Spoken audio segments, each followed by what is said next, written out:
Incidentally, that's not Fort Knox. It's a film set here, Goldfinger, in Buckinghamshire, Pinewood. I'm not James Bond. He's a fictitious character, as so many are in Fleming's books. Excepting one, a Geoffrey Boothroyd, a Scotsman who lives in Glasgow, whose hobby is guns. My name's Geoffrey Boothroyd. I'm not Major Boothroyd, but I do share with the Major an interest in firearms. My first contact with Ian Fleming was after reading Casino Royale. I enjoyed this immensely.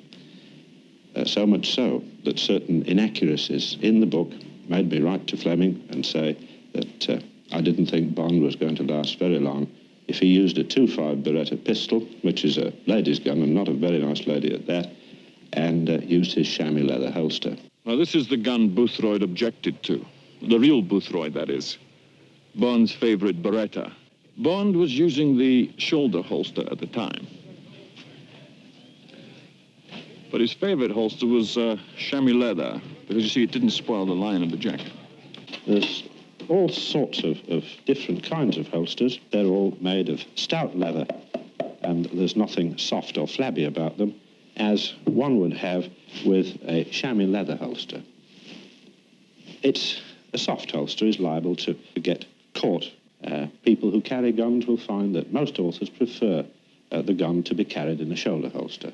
Now, I personally prefer the belt holster. Now, you imagine you're on the receiving end of this, and we're going to do a quick draw on you.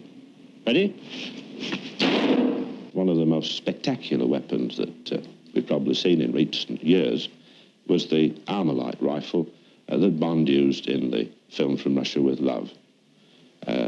This is actually a real-life weapon, and it's used as a survival gun. It's got telescopic sights, and it all dismounts, and you can put it away quite neatly into a small package for you to carry it.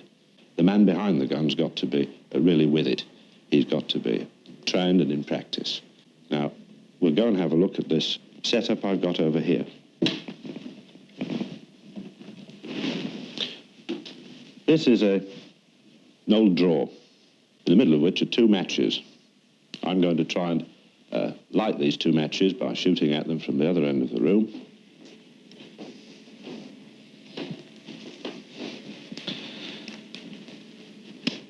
Now we're ready for the first shot. Pistol's brought up, sights are aligned. That's it, that's got one of them. The most important thing, irrespective of whether we're dealing with revolvers or automatic pistols, is stopping power. And this is, again, a very debatable thing. You can look in the manufacturer's tables for muzzle velocities, muzzle energies, and all the rest of it. But after all, in real life, we're shooting at human beings. The Beretta automatic, until recently Bond's favorite gun. The Walter PPK, the gun that Bond now uses, chosen by Ian Fleming and gives you a very rapid first shot.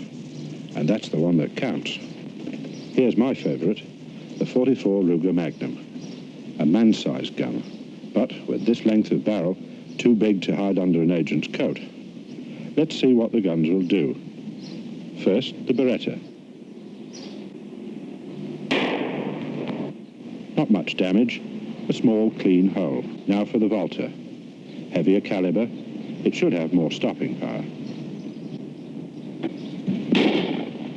And the hole's definitely bigger and would do far more damage to a man. And I'll have a go with my heavy artillery, the 44 Magnum. A heavier bullet, travelling much faster than the other two. Makes a jolly good can opener, but not practical for Bond. You'll see the Walter in the latest Bond films, and although I'd still like to see him using a proper revolver, this I don't think is going to happen now, because Ian Fleming isn't there to write anymore, and the Walter is really part of the Bond image.